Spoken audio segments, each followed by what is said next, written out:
we have what we call this stair step to the cloud. What's in the cloud? Your brand is famous now, right? And we in the old days, you couldn't do this.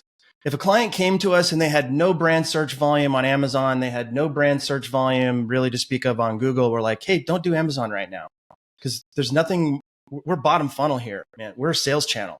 We can't do much to improve your brand or do anything. Those were the old days, but now you can actually build a brand. But we start by inverting the old advertising funnel a little bit. Welcome to the Ecomm Breakthrough Podcast. Are you ready to unlock the full potential and growth in your business? You've already crossed 7 figures in sales, but the challenge is knowing how to take your business to the next level. Ready to learn the best PPC strategies working on Amazon today? Or are you ready to dominate as Amazon shifts into AI optimized rankings?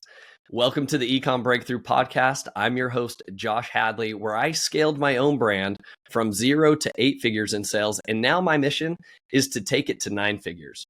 On my journey to 9 figures, I bring you the unfiltered conversations with the smartest minds of e-commerce. Past guests include Kevin King, Michael E. Gerber, author of The E-Myth, and Stephen Pope.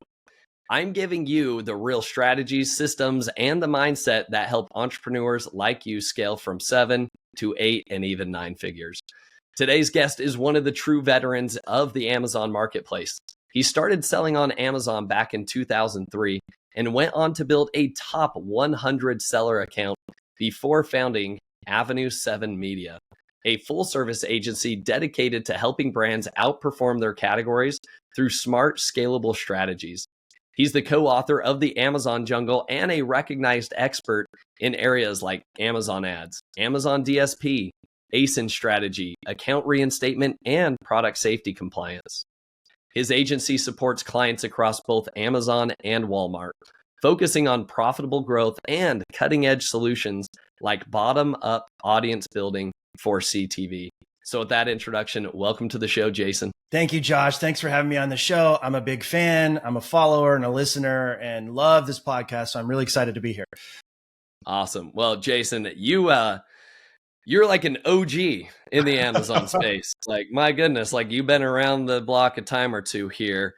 And that's what I'm actually like very interested in having you on the show is like most people like, hey, if you have a decade of experience on Amazon, like that you've got a lot of experience. For you, like double that, right? Like we're talking 2 decades of experience here for yourself. So you've seen the evolution. You also can kind of get a glimpse of like where the puck is moving. And that's what I'm excited. Today, we're going to be diving into where you see things going with your clients. What are you advising them on so that they can continue to dominate in their categories? Jason, I know this is the biggest pain point that people are going through right now if they're selling on Amazon. Margins are shrinking because you have overseas competitors charging less and less despite the tariffs, despite increases in Amazon fees. And then you also are fighting people just black hat tactics on a continual basis. Amazon's never been harder than it is now, and it's only going to continue to get harder. So Jason, what are you telling brand owners if this is what the e-commerce landscape looks like right now? Yeah, well, thanks, Josh. It's a tough time right now. Even in our agency in Q1, we were growing 50%, and that dropped to 35% year over year. Tariffs, AI, right? I think those two are things that are happening. The nastiest thing about the tariff is 2 parts. Number one, it's taking sellers' cash flow. The folks that are following the rules and abiding by the rules are taking 20% of their cash and they're giving it to the U.S. customs agents when it lands rather than holding on to it until after it sells.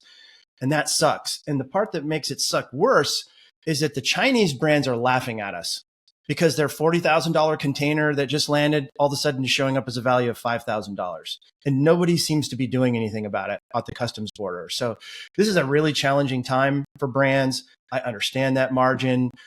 In fact, one of our 7 avenues as part of our 7 avenues strategy is financial. And we look at contribution margin down to the ASIN level because frankly, Josh, I was a seller for 17 years and I have all that scar tissue from making mistakes and learning the hard way. And I understand how important not just growth, but profitable growth is to sellers.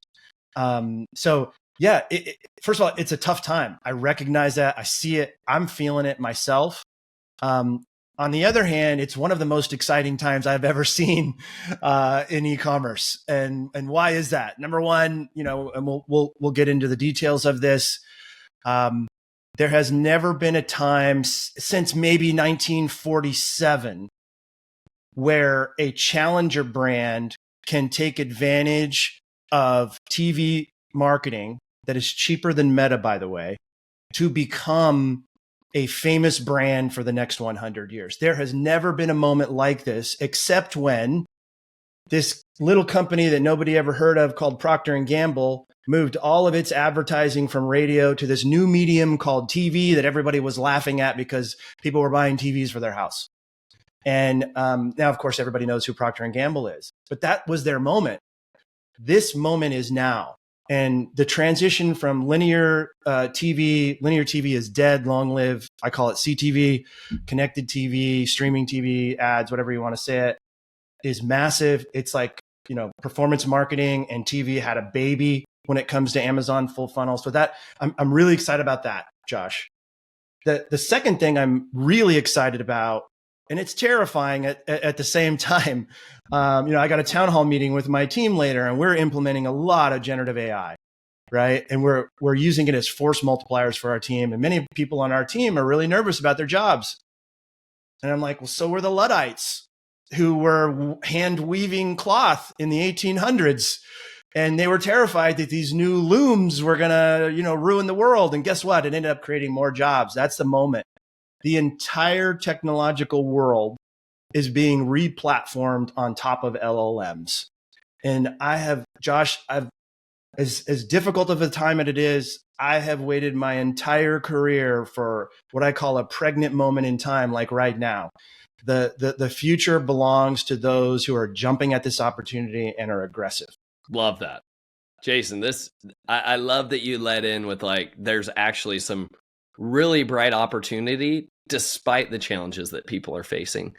It's all about just how long can you stay in the game? That is the key thing. Because if you can just keep staying in the game, right? I think it's the weak brands that are going to drop off. Oh yeah. And that's what I actually like. I like as Amazon, the compliance requests on Amazon are shooting through the roof now.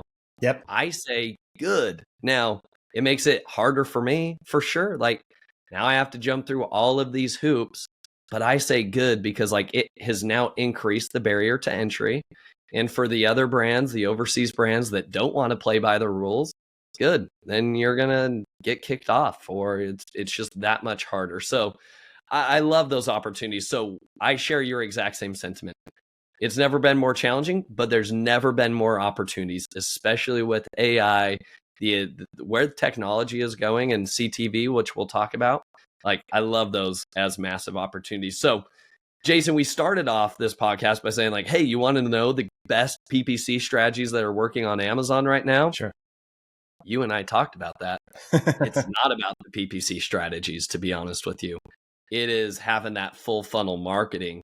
That is where the real brands that are going to thrive over the next 3 to 5 years, that's where they're going to. So Jason, why don't you walk through and say okay, yeah, PPC, it's table stakes. You should just be doing it.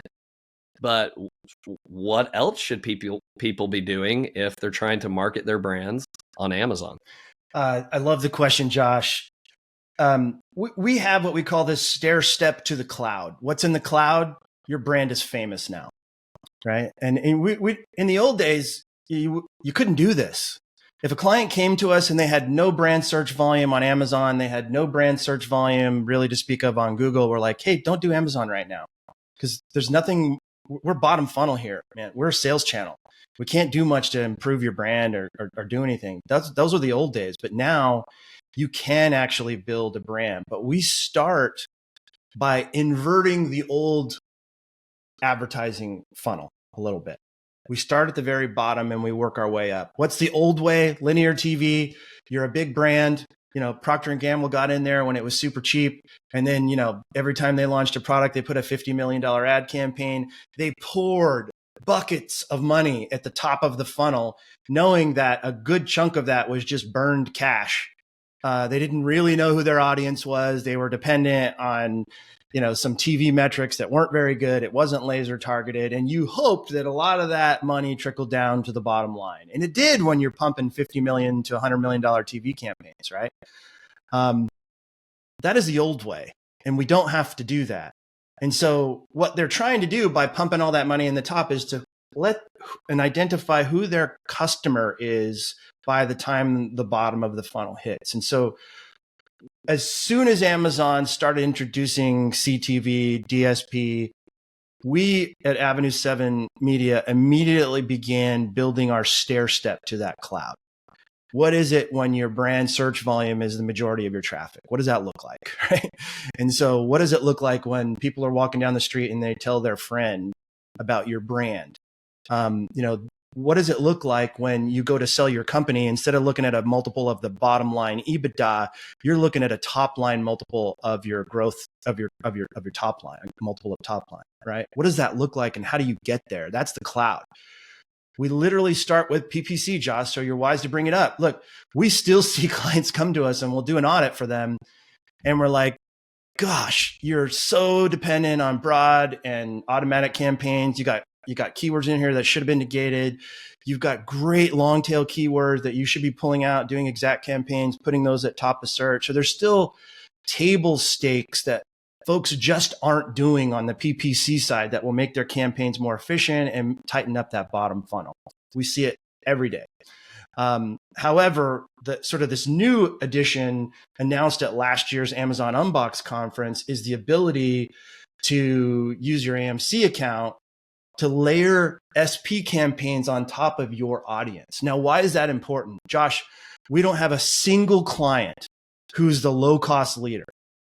Every one of our brands that we work with is at least 30% more expensive than that Chinese competition that you mentioned. And I try to break it down in this way. Like let's round up and let's say there's 300 million Amazon shoppers. There's a bottom tertiary there that's never going to buy your product. Who cares? I don't want to serve an ad to them. There's a middle group that may, if the timing is right, if their budget's looking good, but that top third is the sweet spot for our brands. That's the folks like my wife who will never buy the cheapest thing because she doesn't trust it and really likes brand trust, right? And if you can present and you can justify the best quality marketing materials and shopper facing images, video, copy that speaks to why your product is more, the benefits of your product and why it's more, you will have a better conversion rate. Your ads will work better. If you can once you get to 2,000 orders plus, build open up an AMC instance and identify at that first step of the stair step who your customer is. And this is the old Facebook marketing game, right? Identify who your customer is, remove those campaigns from pitching to the bottom tertiary of those 300 million, layer it on top of your customer base, look alike that audience, get that tight, know your customer. That's the customer's avenue that we have over here. We need to know who that customer is now more than ever on Amazon. Then you can take that, you can expand that audience with what we call bottom funnel DSP. Demand side platform, display, OLV videos, we're just going to retarget. We're going to take that DSP. There are so many levers that we can pull in DSP that's so much better than sponsored display retargeting. The higher your price point, the more retargeting is going to work. We have seen at the low end of 4 ROAS on bottom funnel DSP all the way up. I saw one this morning as I was looking at my client reports, 15 ROAS. All we're doing is we're doing two things on DSP bottom funnel, competitor conquesting, and we're doing retargeting. And so those metrics are still T-ROAS, tacos, you could still stay there. There is a point where your business doing those two things will have a really nice growth pattern, and then you'll hit an inflection point. So then what? What do? You can go talk to you, Josh, and say, how do I do this TikTok thing? And how do I get a viral video, right? Or you can do some of the things like one of your previous guests that I can't remember his name, the guy that was doing the liver supplements. You can build your click funnels, which I'm all for. everyone should be multi-channel in today's day and age. If you're only on Amazon, I don't recommend that. Everywhere, every shelf space that your product occupies is the equivalent of an online impression. Every time someone sees that brand, interacts with that brand, you're building to that cloud of becoming a famous brand for the next 100 years. Okay, so back to my stair step. You build your AMC instance, know who your audience is, build your avatars, make sure that your creative, now I'm talking about the creative avenue, make sure your creative is speaking to exactly who your audience is. You learn that from the AMC data. Build out your customer segments and your customer personas. Make sure when you go to your landing page, your A+, your brand store, you see those people in it. Those people need to see themselves in your product, and they will convert at a higher rate when you do that. Go up the funnel to the next step, bottom funnel DSP. Build your DSP instance, identify those audience, expand that audience, retarget the crap out of it, because you're going to go from tens of thousands to potentially hundreds of thousands, 50,000, 60,000 audience. Continue to build. Once you reach that inflection point, the next step is to go upper funnel DSP. So you're not looking at conversion metrics as much anymore. You're looking at a lot of other things, right? You're looking at, what is your traffic? Are your impressions improving? What is your new to brand count? And, our team, I think, is one of the best in the business at massaging and fine tuning that audience. So we're getting in front of people who do not know our client's brand, but who look and share the exact same buying signals as every one of your existing clients. So that lookalike idea, right? We're going to look alike. We're going to expand it. We're going to get in front and introduce your brand with OOV, display, you name it, and really take up more of that market share space so that you can grow your brand. You've got to introduce new brands. There's two ways to grow your brand. Sell more shit to the people who are already your customer, or sell stuff to customers who you've never had before. You've got to introduce that NTB. And that's the funnel part. What we do is we try to get as many videos out there with as many different customer segments included into the videos. We've got great partners who can either shoot videos, or if you don't have the budget for that, we can use AI to develop a bunch of videos. They're not as good a quality, but the messaging is tight. Once we identify some good video that performs well on mobile through OOV DSP, that's when it's time to go to the graduate course. This is the PhD. Now you're going to take all of that audience data. Remember, instead of burning cash at the top, we're building sales and audience from the bottom up. Now you go and you take that 100,000 users and you expand that to 1 million and 2 million and 3 million and ultimately 5 million. There's 150 million users on, and it's not just Prime anymore, Josh. It's every single channel. And the way we address it is we say, look, we're not like the old TV guys who will come in and say, hey, I got a Seinfeld episode here and your audience is in here. So let's carpet bomb all of your audience. Yeah, sure. There's going to be some of your audience that would never buy your product, but we're going to put your ad in front of them anyway. We don't do that. And in fact, we tell our clients, we don't give a shit what your audience is watching, so long as it's your audience who's watching it. And we see some crazy TV shows. Sometimes they're Spanish speaking TV shows. Sometimes it's like, I didn't even know this was a streaming channel, but we serve that great television ad.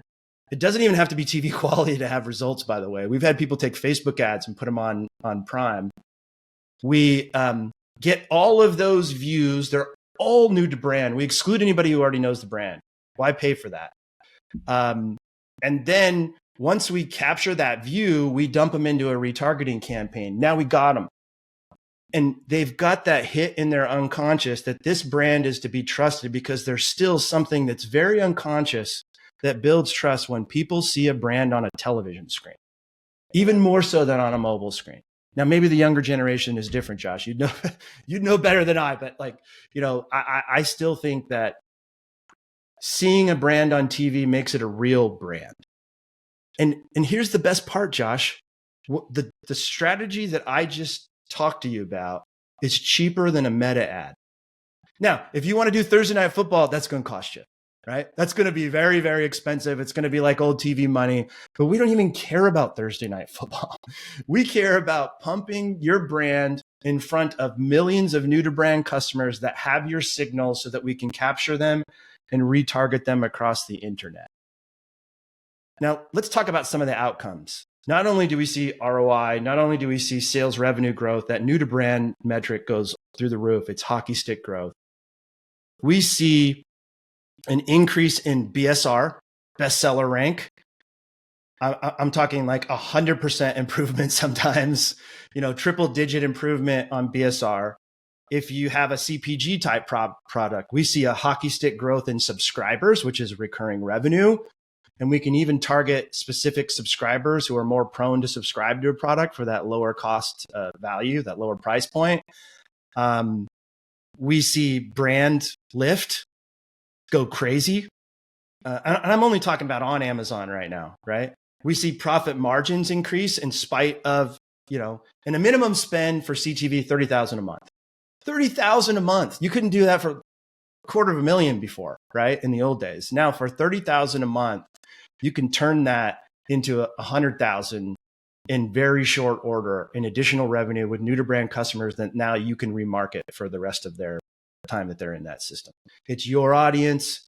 You can expand that audience. But here's the other thing that was the most interesting is sort of the halo effect. Remember when we were first talking about Amazon in the old days, it was just a sales channel, it was bottom funnel. We also manage our clients' Walmart business as well. And Walmart ads it's getting better by the day. We're doing some on-site stuff now, seeing some very nice ROAS there, but it's just not yet as evolved as the Amazon or Google platform. And so we were looking at one brand that we had just launched TV on, and all of a sudden their Walmart business went up 50%. So I get on Slack and I reach out to the ad manager and I say, "Hey, great job. What are your key learnings on what you've done to increase the sales via Walmart Connect ads?" And he goes, "I did nothing. I didn't do anything. I didn't change anything." I'm like, you're kidding me. We talked to the brand. What else did you guys do? Did you guys have were you on NBC or something? Did you have a TV spot? Did you get an influencer TikTok video hit? What happened? And they're like, "No, nothing." Correlated data said we ran an Amazon CTV ad and it grew their Walmart business 50%. And then we did it again and we saw it again, 45%. And then we did it again, 60%. So Amazon TV, which will put your brand in Prime shows, it'll put it in Netflix shows soon coming now. That headline just came out today. It'll put it in front of streaming channels that you've never heard of. And it will gather and grow your audience so that you as your brand can go from challenger brand to one of the most famous brands for the next 100 years. That's the full funnel bottom up approach, Josh. Man, Jason, this is a wealth of information to dig into. I love that you're walking up like a true full funnel. Who do you think this is for? I mean, $30,000 a month, like for some people, like that's a lot of money, right? Sure. So like what size of brands would you say this is appropriate for? And at what scale, right? Yeah. At what revenue threshold do you think like, hey, like once you cross this, and maybe it's not even a revenue number, but like once you do this, this, and this, then it makes sense to turn those things on. What is that for you? Yeah, and it's a great question, Josh, and it's really brand dependent. Each brand is its own story. For our clients, if you're doing $100,000 a year or $500,000 a year, we're probably not going to say, "Hey, you're ready for CTV right now." But what we'll do is we'll start heavily on building up that audience. We'll use that AMC instance and we'll start refining it. The higher price points, we may also introduce that bottom funnel DSP because we get it. We want them to make more money. At the point that their contribution margin reaches a certain level, and for AMC instance, you got to have 2,000 orders. So if you're a startup, you got to get to at least 2,000 orders before you can start building DSP. You take your best selling product, 5,000 a month. We can do bottom funnel DSP. That's freaking awesome. It'll generate 15,000 in sales after the first 30, 40 days. And then we can add your next best selling product and really grow that bottom funnel.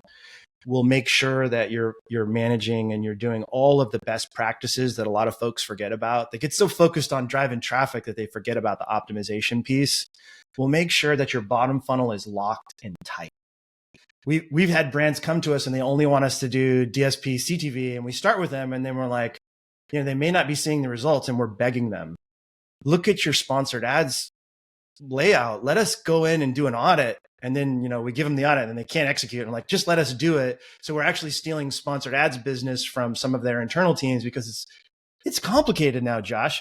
Back in the old days, I'd run up an auto campaign for 5 cents a click and it was magic, but it is PhD level work now to figure out how to do the right sponsored strategy and execute it, and DSP and then CTV. So, the simple answer is, but it works for, let's say they get to 2 million, depending on what your contribution margin is. If you're at 2 million, your first 2 steps are rock solid and you're starting to see that inflection point. We will come to you and say, guess what? It's time to go up a funnel. We need to introduce some new to brand customers. Why not harvest everything that's there already first and put that money in your pocket so that you can get ready to reinvest some of those dollars later on? We've got other brands who are, Fortune 500 companies. They come to us with much bigger budgets. We love those guys, but even those guys, it's like we have to unlearn what they know about linear TV to help them understand this massive opportunity in front of them. And the one way that we get to through to those big brands is listen, I'm having a dozen conversations a week with challenger brands. Some of them are in your category and they are going to kick your ass if you don't get this right now. Cut off your linear TV, pull back on some of your Facebook ads that aren't converting, and let's dump it into TV and do it the right way. And so I think that's a roundabout way of answering your question, Josh. Any follow-up questions to that? No, I like that. Is this anything that is there an off-the-shelf solution, or is this exclusive to, there's only a limited number of agencies that can actually do the CTV type of ads? That's the way DSP originally was with Amazon, right? It's no, you have to go through an agency. Now it's getting opened up a little bit more, but tell me that, because there's going to be do-it-yourselfers that are I'm just going to go do this myself. Is that even a possibility? Or talk to me about that. No, it's a great question, because you can go to Amazon ad execs and Amazon ad execs can sell you DSP. But what we've witnessed whenever brands have come to us who have gone that route, they're taking the top down approach. And then they burn, and their minimum's $30,000 a month. And then they burn through 60 grand over a minimum 60-day period. And they're like, DSP doesn't work. And then they give up. I actually was a guy who did that back when I was a seller, Josh. In my book, The Amazon Jungle, I'm telling everyone that was released in 2025, don't even bother with DSP because it's an ass pain and it's just a burned cash. Stay focused on bottom funnel. Build your brand off. So that's in print. I can't remove it. It's there. And so you can do that. You can go to an ad exec. Ad execs like big spend and their top-down approach. The other way to do this, if you happen to be around when Amazon was handing out DSP seats like candy back in the day, which they're no longer doing, and you have your own DSP seat, you can do it yourself. If you don't have your own DSP seat, then you need to work with either a tech partner like us or an agency like us who has their own DSP seat. And, Josh, I think eventually they will get to more of a self-service model, but they just need more front-end capabilities. You need to be able to write SQL query codes. And now, AI is doing some of that, but this is a totally different part of your brain, as you know better than anybody, because I know you've dealt with, DSPs before. And then on the sponsored side. And so I would not recommend trying to do it yourself to start with, unless you've got your own DSP seat. DSP seat people are expensive. The good ones are very expensive and it's tricky, but if you got your own seat, you can do it. If not, find a tech partner who will give you access to a DSP seat. Awesome. Love it. That makes a lot of sense. And then it's $30K. So is that $30K split amongst DSP and CTV, or is it in addition to your DSP spend, which is your retargeting, you're also adding an additional $30K? So Like walk me through that. Is it like 30K all in or more than that? So it's more than that because we don't want to give up on the DSP spend too. And if you got, 5 to 10,000 and a couple of ASINs that you're retargeting, but that 5 to 10,000 is going to be delivering 20 to 30,000 or more in revenue for you. And so you don't want to cut that off. That's kind of part of this full funnel approach that must be there. And you can spend a lot less on retargeting on DSP for much better results than you can with sponsored display. And then the TV would be in addition to that. And, we got to look at your financials. We got to look at your RSM, your revenue scenario model, and we got to look at what the next 12 months is. We're going to show you what we think we can do with that additional TV spend. Have you talked to your factory, by the way? Because we fully expect your volume to go up dramatically. Have you talked to your bank? Have you expanded your line of credit? Have you shown them your forecast? Because this is coming. When we launch this is going to happen. And you better have your operations and your finances and your factory and your banks all ready to support you on this, accelerated growth path that this TV will produce. Interesting. You're that confident then with this strategy that like any brand that you've worked with, you've had success with the CTV. It's like, it's almost like this, Jason.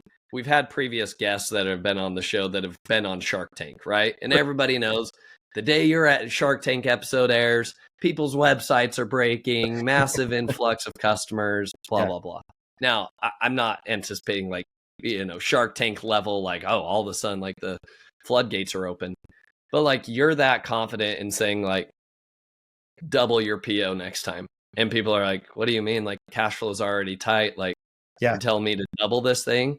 Is like, are you that confident in this strategy? And like, what's the true ROI? Because you mentioned the halo effect. Yep. Talk to me more about that.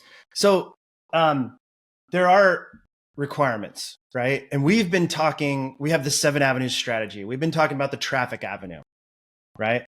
But if you're a full service client, we do one thing for brands or we do everything for brands. That's kind of the way our agency works. If you only want us to manage ads, you only want us to do sponsored ads, we can do that.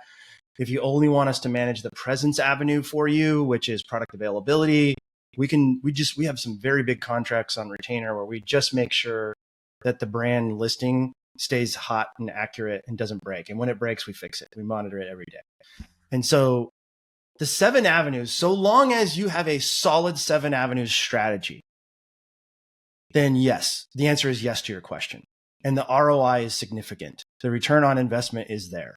And it varies depending on product. It varies depending on your brand awareness at the time of start, but it is there. And what is the 7 avenues? Maybe I could just take a minute. I'll just run you through it on a speed round. So presence includes account health, listing health, and inventory status. If you're out of stock, if your listing is taken down, if you're search suppressed, you're losing every bit of money every day for that one ASIN, and it needs to be fixed. If your account goes down, it's big trouble. So we monitor that. And in fact, we're about to launch av7lift.ai, our presence SaaS generative AI tool that helps you monitor, alert, and root cause what some of these presence problems are. We see it in the ads console. Like we can't run ads on this anymore. Why? Because you got a presence problem. So that's presence is number 1. Number 2 is financial. We talked a lot about already some of the things that are in there. Getting a P&L from Seller Central shouldn't be this hard. Our tool does that, right? We do that for you. Knowing what your profit margin is for a single ASIN should not be that hard. And spreadsheets suck. And so financial avenue is the next one. The third is traffic avenue. I just laid out for you, Josh, our entire full funnel strategy that is killing it for the brands that are doing this. The next avenue is customers. You must know in today's day and age and in commerce to know who your customer is. And then when you know who that customer is in all of those segments of customers, then that goes to the creative avenue. You must speak to that customer in the best quality content that you can do that talks about the benefits of your product and the differentiators against all those low cost hacks that are eating everybody's lunch, right? So that's the creative avenue. You can do all of those avenues great, but if your product sucks and you're getting 2 stars instead of 4 and 5 stars, you're not going to win. And even if you've got a 4 or 5 star product, you must pay attention to the rivals. I'm not saying dismiss the rivals, we've seen big brands who didn't pay attention to a rival that nobody had heard of that was growing 2,100% year over year, that came out of nowhere, out differentiated them, outperformed them, and killed their business. Like, I've seen that a PE-backed business actually went under because we were telling them, hey, buddy, these guys are coming. You need to pay attention to this product because it's got more features than yours does, and you're about to get hosed. And sure enough, they got hosed. So that's the 7 avenues strategy, Josh. Our president, Dale Dabbs, came to me when he first invested in our agency and became a key member of our team. He said, Jason, if we don't pull that brand strategy that you learned the hard way out from between your ears and put it into a process, we're never going to be able to scale this so that our quality improves as we add more clients. And that's the 7 avenues strategy. If you're firing on all 7 cylinders, then the answer to your question is hell yes. I'm supremely confident that we can deliver those results. And it's awesome. I'm pissed that I didn't have this tool when I was building my home rec business, right? My billiard tables and air hockeys. Oh my gosh, we'd be a household name by now if we had that tool back in that day. That's incredible. So you see this, I mean, people have talked about this, and that's what we're doing right now is like, how do you just get more off Amazon traffic? I right? love it. We're seeing massive halo effect from TikTok. And if you run a meta ad, you're getting that halo effect onto Amazon. You're saying this is just like that, right? Whereas TikTok, to an extent, like, I'm just as good as my latest viral video. Right. You know what I mean? Right. This, you're saying like, okay, well now you can actually like, you're having viral videos all the time, essentially, through CTV. Is that what you're trying to relay? Exactly right. Yeah, that's exactly right. And here's another vignette about how Amazon CTV affects off Amazon. We pixel all of our clients that were running CTV. We pixel their website.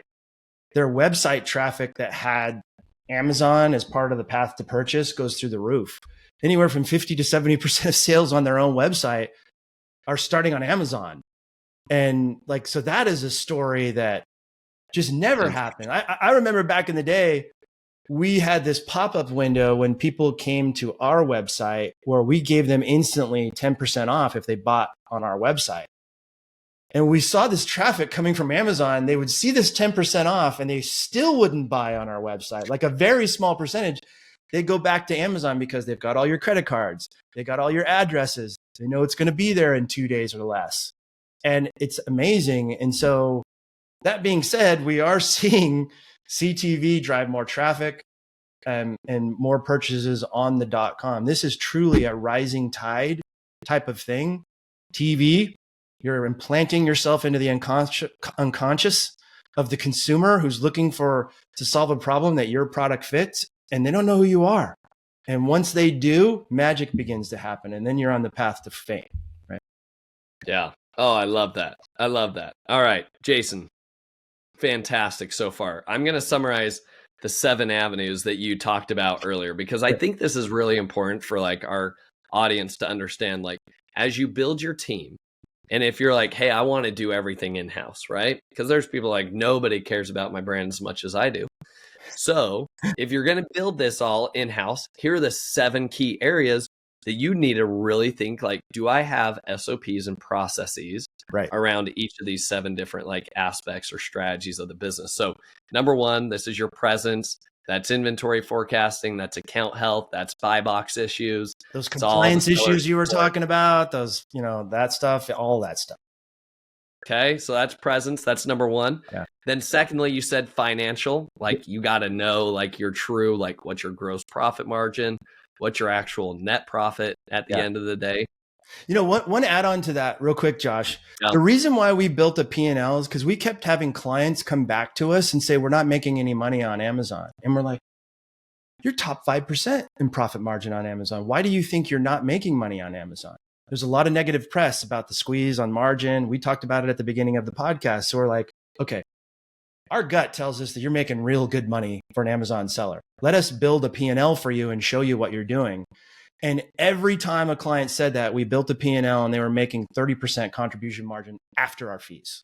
And so that's why we made financial. It wasn't in the avenue mix, but we were like, it's so opaque and it's so hard to pull all these different data points into one clean story about what is really the financial position on your business. And so that's why we have financial as the number 2 avenue.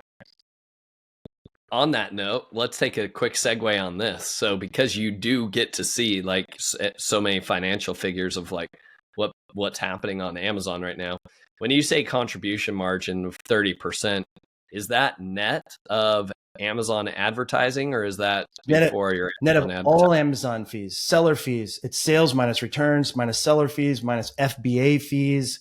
And this is a big, I'm going to come back to FBA fees in a second, and advertising fees and our fees. That's all baked in to what we call the contribution margin. We want them to see, like, if our clients don't make money after they pay us, they're going to fire us. So we figured that out, and we are as motivated to drive margin for them as we are. And you got to justify, you got to hit all those 7 avenues. You got to have a great product. You got to be able to tell everybody why you're different. Difference better than better sometimes. You got to do that, right? You got to put that into your marketing materials. And that's when the magic kind of starts to happen. So I think I answered your question, Josh. Okay. Love it. So that's like CM3 for those of you that follow that, right? Josh, I wanted to come back to the FBA thing. When you look at your P&L on your Shopify store, they're like, oh, I make so much money, more money on direct. And you compare our contribution margin P&L, and then you take and you identify what is your warehouse cost per unit. Nobody knows.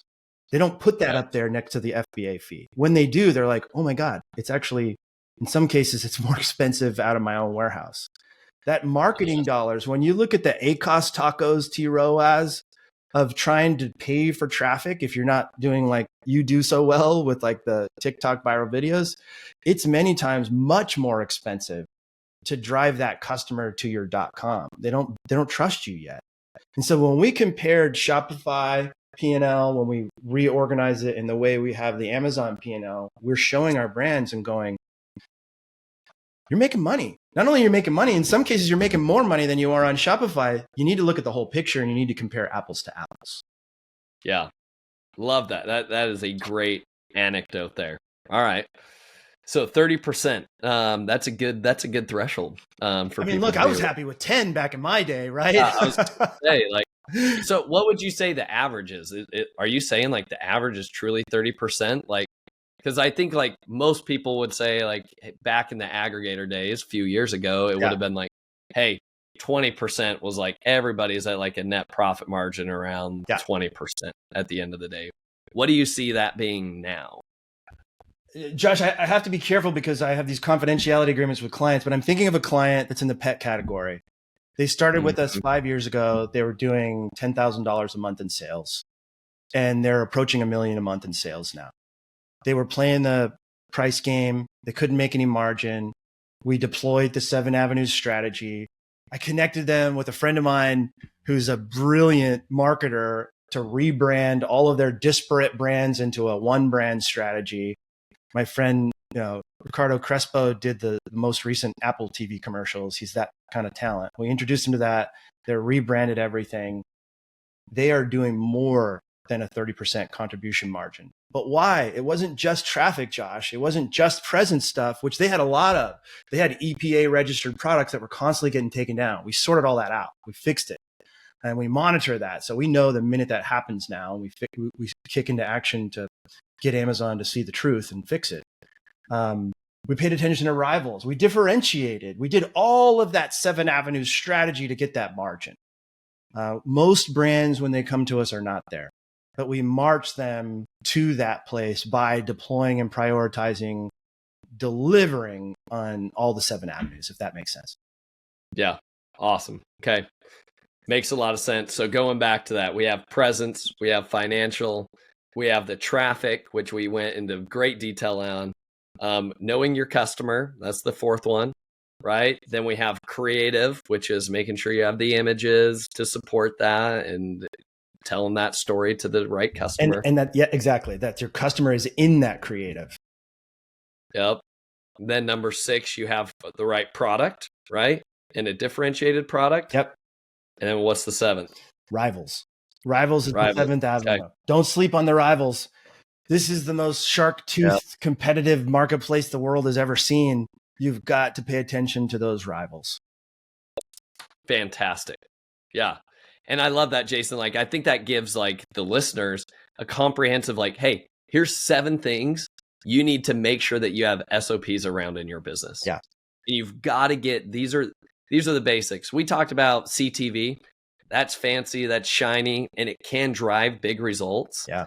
But as you mentioned, Jason, it's like, but if you don't even have the basics, if you don't even know if you're making money yet, or you don't know when the last time was that you updated your A+ content or secondary images or main images, like if that's not there, then ain't gonna work. You're we're not not ready going to for recommend it. Yeah, we're not going to recommend it to you until you're ready, right? That's a key component there.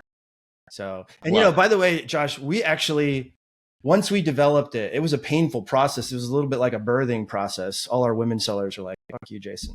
But it was like a birthing process, right? It was really hard. And then we even reorganized our entire agency where we have directors of each of those 7 avenues with full stack teams who are delivering on those results for our brand growth strategists and those growth teams consistently. So that's how important we felt it was. And, you know, if you're a small seller, could you have a person who's a superstar using AI tools manage a couple of those avenues? I think you could, but there's a point where scale becomes too much. And, you know, then you can reach out to some agencies, have them do one of the avenues for you so you can focus on the other ones. And, you know, financial is so critical. I mean, you know, I love the seller community. I love the brands on Amazon. I have a soft spot in my heart because I was one and I learned the hard way. I started as a reseller, then became a brand, and then sold that brand. And then I talk to brands all day long. I think they overcomplicate it. We overcomplicate it sometimes. Get back to the basics. Set your rock solid concrete foundation for which to build this Taj Mahal on. And then we can get the fancy bells and whistles later. Yeah. Fantastic. This is like, I truly believe like if people actually are paying attention to this, there's some massive things and changes that you could make into your business today, knowing like, what am I doing on these 7 key levers in my business to make sure that I have the solid foundation in order to scale, if you want to scale. And Josh, I wish I tried to make it 3, but e-commerce is deceptively complicated. And then it's more complicated to the power of 10 on Amazon. Because Shopify doesn't have bots trying to take your listing down every day. Sometimes they run amok. Sometimes it's for a good reason. Most of the time it's not. And so it's very, very complicated. And we were forced to do this in order to scale an agency. And I'm very proud of what our team has accomplished. We've got the best people. We've got the best process. And then now, of course, the technology that supports that. So they took my baby and they grew it up into an adult, right? And then now they've made it better than even I could have imagined. That's awesome to hear. So, Jason, why don't you tell us as we begin to wrap things up here, talk to me about like AIO, right? What is AIO? Sure. And where do you see the puck moving with Amazon over the next 3 to 5 years? Is it, I think organic ranking as we once knew it is going to be like, holy cow, like a totally different ball game 5 years from now than what we're seeing today. What do you predict is going to happen? Gosh, I don't know. My crystal ball is a little foggy. The only thing that I can guarantee is there's massive change and it's afoot. Amazon has Rufus.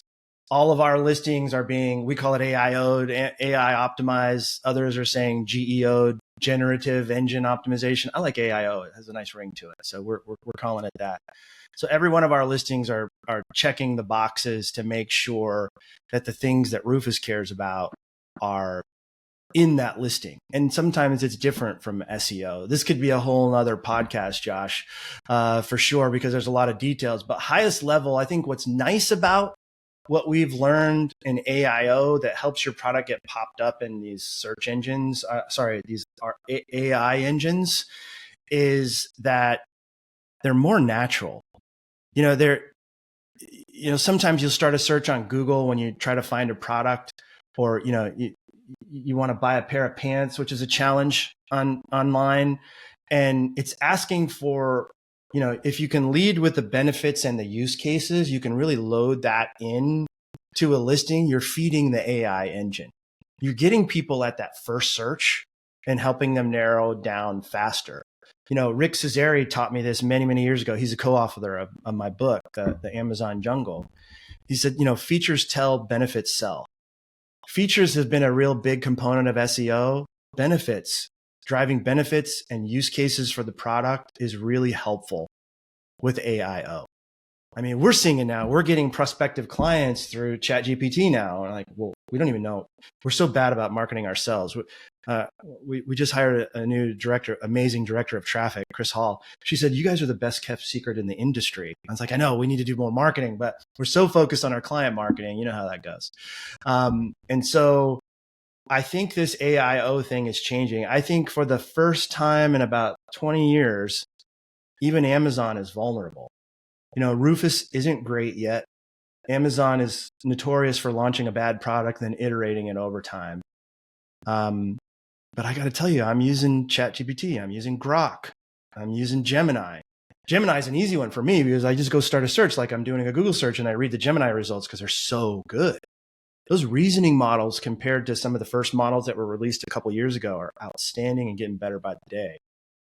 And so if you think like a consumer and you track the next time you buy something, how you start your searches and some of the things that you're looking for and some of your concerns about what you don't want to buy, and you find a way to infuse those into your listing, your conversion rates will improve automatically because that's how humans think, and your AIO will improve as well. So this could be a whole other episode, Josh. I could keep going, but this one gets into the weeds a bit. And, the answer is more data, not less. And more natural data, not less. So if there's one thing that people can do today to influence that, what is it? Is it just like really putting in as much content that is like well-written content in your bullets and your descriptions? Is that basically where we're at? Yeah. Or what is your recommendation? Yeah, natural language benefits. What do I get if I give you my credit card? Don't tell me about the specifications, although you got to have that too. The specifications, I think the biggest mistake brands make, and this is on the creative side as well as the AIO side, is they're thinking like they're their factory. They know all the little extra 1/8 inch that went in here and the more expensive zipper that went there that won't get snagged and all of those things. And they talk about it like they're talking to their factory, but that's not the consumer. The consumer only cares about what's in it for me. Natural language, talk about the top benefits that your customers will tell you in their reviews. Go find what the reviews are saying. Go grab those benefits out of the reviews of what they're good and fix the ones that aren't good. That is, features tell, benefits sell. Load benefits in there appropriately. The second thing is, talk about those use cases. Give some scenarios about this pair of pants is great for working outside in difficult weather, or this pair of pants is great for the summer. They're not hot. They're breathable.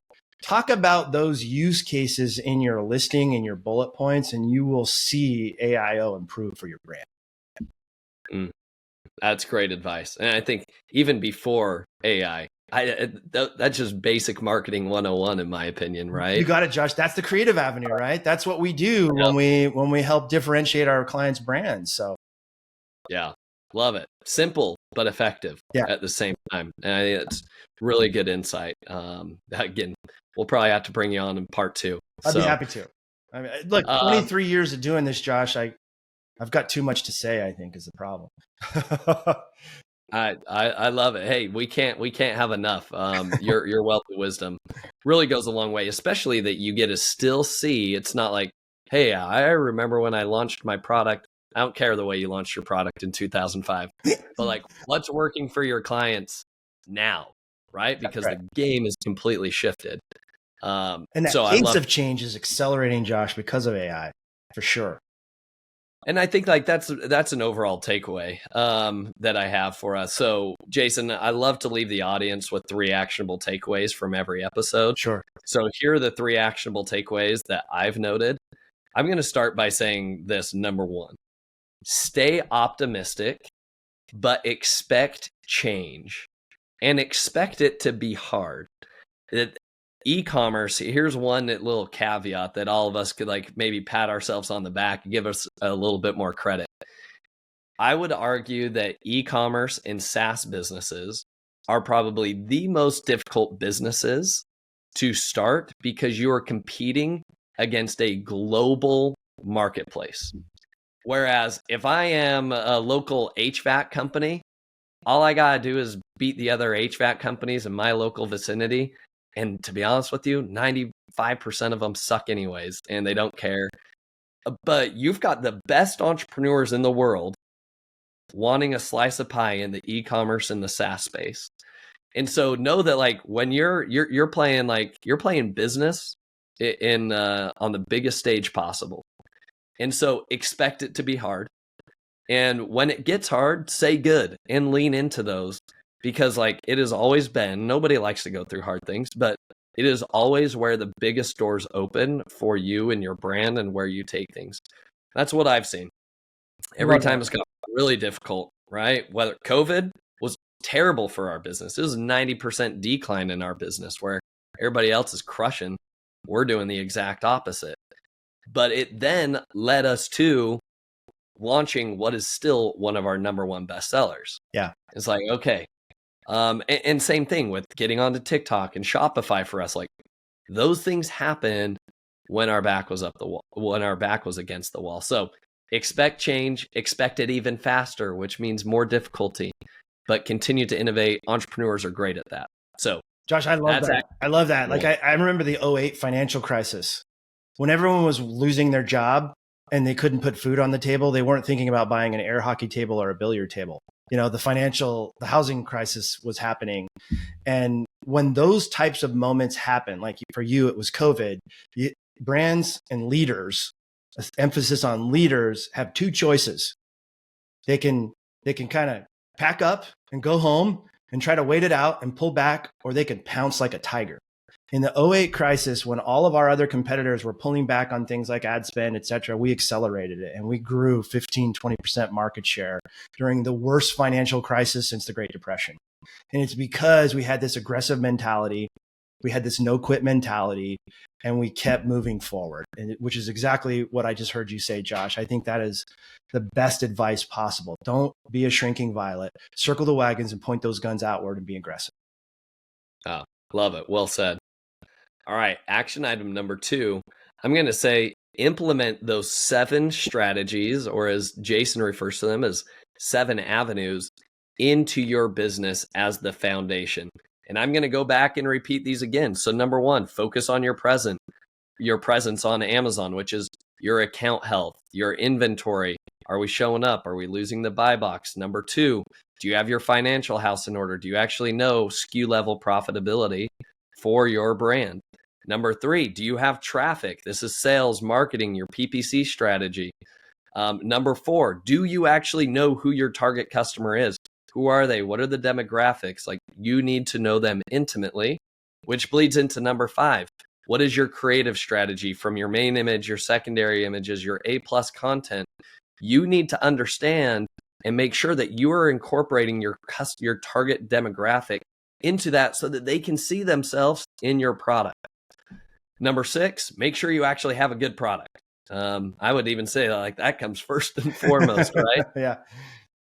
And then last but not least, number 7 is like, what are you doing to actively monitor your competition, your rivals?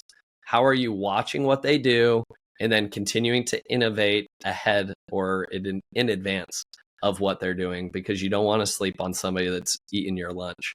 So I would say this, Jason, like action item number 2 is like, if any of these 7 areas in your business are weak right now, go fix at least one of them, tackle one at a time. And that's what we've done with our business. This is a course of a decade of building it, but it's been one brick by one brick. That's it. You're not going to come out with all 7 tomorrow, but you can get a lot better at one of those levers by the end of the day tomorrow. Absolutely, Josh. Even the big companies need this prioritization. You think these bigger companies have all the resources in the world? I can tell you from looking inside out, they do not. And so it matters to prioritize. You build that brick, knowing what's most important and starting with that and knocking it out is going to make your business better before you move on to the next one. I couldn't agree more with what you said. Awesome. All right. Well, action item number 3, our final one here, is You talked about CTV being a game-changing moment. We are at this tipping point in time, and I believe it. I've seen the massive halo effect from Shopify, Meta ad spend, from TikTok ad spend. It is so true. It is so real. Never has there been an opportunity. Like most of the time you would laugh at the millions of dollars people would spend on just advertising that's like, what percentage of these people are even your audience, right? But now today it's changed where like Netflix knows exactly who you are. So does Amazon, and they will serve it to the exact right person. So like, how cool is it? Like you can now be a big brand on TV, serving it to a very specific audience at a really low cost, to be honest with you, that can truly like propel your brand to like, I call it like the Shark Tank level brand, where it's like, wow, these brands, like they got their real start here on Shark Tank. I see that as like, you become a real brand as you begin to execute on these full funnel marketing strategies, the further you go up the funnel. So I love that TV becomes an option with you all. And it's something I want to explore for our own brand as well. And I would say that's an action item somebody listening to this needs to go implement today as well. Let's do it, Josh. I love it. You know, another interesting thing, I predict that clicking from your Roku remote to add to cart, purchasing from your TV remote is going to become as good of as a conversion rate over the next 5 years as what your .com is doing right now. I think people are going to make this a thing. My wife is so pissed at me because we don't pay to not see commercials because I want to see what kind of commercials. And then when I see the Range Rover commercial or like the Geico commercial and they don't have a call to action that says, you know, click the OK button to connect with a dealer near you or click to fill out a form to get a custom quote from Geico, I'm screaming at the screen. So I'm driving my wife crazy right now, but there is so much opportunity to meld that performance marketing into TV. It is the wave of the future. I think you're going to see 2% click-through rates at some point in the next 3 to 5 years on TV screens. I love that. I like that prediction. And I would agree with you on that. I think that one's even more exciting than like the live selling aspect that everybody keeps talking about. Yeah. But Jason, this has been an awesome conversation. I like to wrap things up with our 3 final questions. So number 1, what's been the most influential book that you've read and why? Well, actually, it's a whole series of books, but like anything written by Patrick Lencioni is gold. You know, we hire people based on his principles. We look for humble, hungry, and smart. You know, the 5 dysfunctions of a team is anyone who has any number of employees working for them, read that book first, and then you can go back and read The Motive. Those 2 books will help you grow your organization and help you prioritize and focus on the most important things. Even in the age of AI, Josh, we need really good, talented people. And that book will help you develop an organization. Both of those books will help you develop an organization that can help you scale.